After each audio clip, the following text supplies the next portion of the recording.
और इजराइल के बीच इस वक्त जंग शुरू हो चुकी है और इसी वॉर ब्रेकिंग इस वक्त आपके सामने दिखाते हैं। वॉर ब्रेकिंग क्या है? बड़ी खबर है ईरान से, जहां पर इजरायली हमले में ईरान के डिफेंस मिनिस्टर, उसके रक्षा मंत्री की मौत का दावा किया जा रहा है। रॉयटर्स के हवाले से इस वक्त की बहुत बड़ी खबर, बहुत बड़ी खबर, ईरान के रक्षा मंत्री की इजराइल अमेरिका हमले में मौत की खबर सामने आ रही है। रक्षा मंत्री अजीज नासिरजादा, रक्षा मंत्री नासिरजादा की मौत की यह खबर, बड़ी खबर इस वक्त आपके सामने।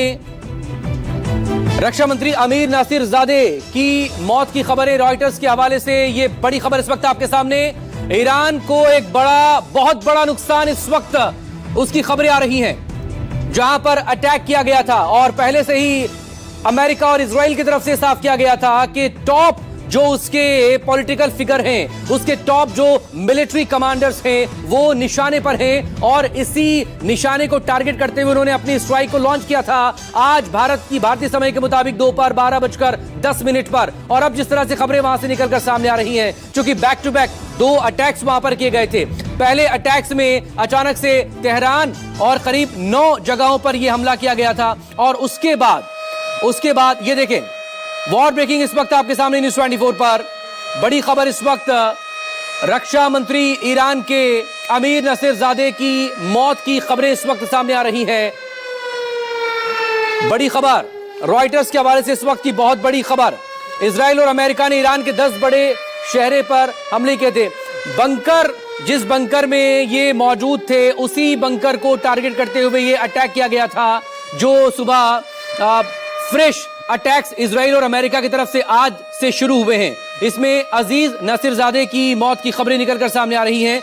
ये उसी बंकर में दावा किया जा रहा है रॉयटर्स के हवाले से कि बंकर में मौजूद थे और उसकी तस्वीरें भी बाद में सामने आई थी कि जिस इमारत को निशाना बनाते हुए ये टारगेटेड अटैक किया गया था, वो पूरी तरह से खत्म हो चुका है, जमींदोज हो चुका है। और उसी इमारत के नीचे वाले हिस्से में ये बंकर वहां पर बनाया हुआ था, क्योंकि पिछले लंबे वक्त से जिस तरह से गतिरोध बना हुआ था, एक तरफ टॉक्स चल रही थी, नेगोशिएशन चल रहा था न्यूक्लियर साइट को लेकर, दूसरी तरफ तैयारियां भी दोनों तरफ से हो रही थी, क्योंकि अमेरिका की तरफ से उसके 2 युद्धपोत खाड़ी में पहुंच चुके थे।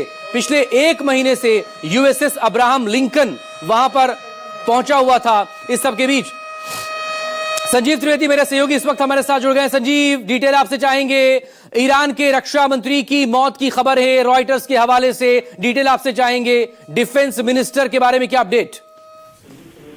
देखिए, पक्के तौर पर कोई भी जानकारी इस वक्त जो आ रही है, उसे जिसे अंग्रेजी में कहते हैं पिंच ऑफ सॉल्ट के साथ लेने की जरूरत है। लिहाजा अभी फिलहाल जो जानकारी है, क्योंकि रॉयटर्स की मौजूदगी इस वक्त जमीन पर है वहां और उनकी तरफ से, उनके हवाले से खबर आई है, तो रक्षा मंत्री के बारे में बताया जाता है कि उन्हें हमलों में एलिमिनेट किया गया है, वो नहीं है जिंदा। और ये उस हमले की बात हो रही है जो कि उस कंपाउंड में हुआ था, जो आज बताया ये जा रहा है कि सुप्रीम लीडर खामनेई के छुपने की जगह भी थी।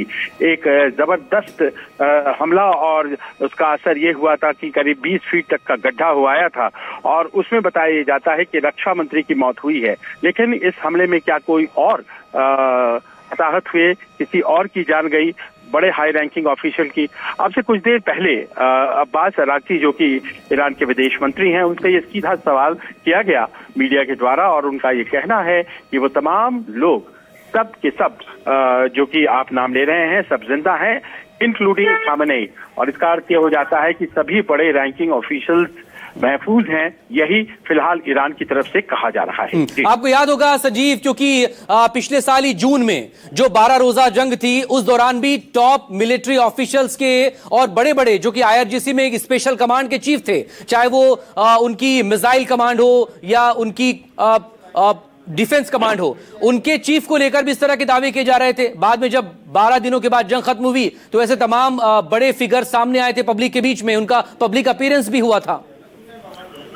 देखिए, इंफॉर्मेशन वार का भी सिलसिला हो जाता है आज की तारीख में जब इस तरह की खबरें आती हैं। इसीलिए मैंने कहा कि कोई भी ऐसी जानकारी जो अब तक आ रही है उसे बड़े सोच समझकर ग्रहण करने की जरूरत है।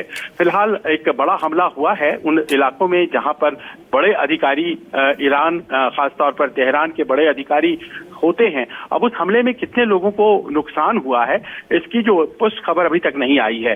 रॉयटर्स के हवाले से यह खबर जरूर आई है कि रक्षा मंत्री की मौत हुई है, लेकिन इसके अलावा किसी भी और संगठन या बड़े न्यूज ऑर्गेनाइजेशन जो इस वक्त ईरान में मौजूद हैं, उनकी तरफ से किसी और के हताहत होने की खबर नहीं आई है।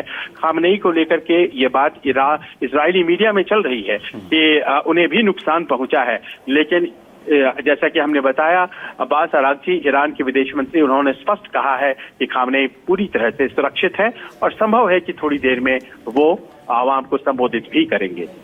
ठीक संजीव, प्लीज आप मेरे साथ बने रहिएगा। एक और बड़ी खबर इस वक्त आपके सामने, वॉर ब्रेकिंग देखिए न्यूज 24 पर क्या रही है। वॉर ब्रेकिंग, ट्रंप को ईरान के विदेश मंत्री का संदेश। अब्बास अरागची ईरान के विदेश मंत्री कह रहे हैं सत्ता परिवर्तन ट्रंप का mission impossible.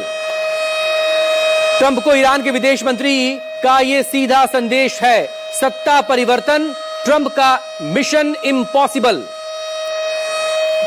Abbas Araghchi Iran के विदेश मंत्री हैं, वो लगातार एक्टिव हैं, यूएनएससी की मीटिंग बुलाने की वो बात भी कर चुके हैं। संजीव त्रिवेदी मेरे साथ बने हुए। संजीव, मिशन इम्पॉसिबल है अमेरिका के लिए ईरान में सत्ता परिवर्तन। ठीक, बात करने की कोशिश होगी संजीव त्रिवेदी से, लेकिन बड़ी खबर इस वक्त आपके सामने देखिए आप। बड़ी खबर, ईरान के रक्षा मंत्री की मौत को लेकर दावा किया जा रहा है, लेकिन जो विदेश मंत्री अब्बास अरागची वो ऐसी तमाम जो है जो खबरें हैं उनका एक तरह से खंडन करते हुए नजर आ रहे हैं। यहां पर वो इस सब के बीच खाड़ी में महायुद्ध